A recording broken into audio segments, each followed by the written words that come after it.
I'm wondering if we can start our conversation by asking you why do you think men struggle to adjust to retirement, my friend? Kevin, I think the one of the biggest issues is that, we identify who we are with what we do. So we become our career, we become our job title, we become identified with the things that we do instead of being more in touch with who we are beyond what we do.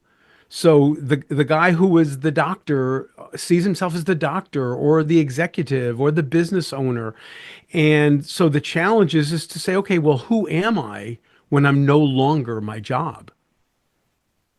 Yeah, absolutely. And my friend, one of the reasons I wanted to talk to you today was I know that you work with men to really create that identity after retirement. We've all heard the saying, you live to work. You work to live, but you don't live to work, my friend. And it's important to me to have a distinctive identity outside of work, my friend. So, what do you think is the core ingredients to creating that identity outside of the office, my friend? That's such a good question, Kevin, and I think we we sometimes lose touch with what we value. We sometimes, what are our core values? What are the things that make up who we are as humans beyond the thing that helps us support ourselves and our families?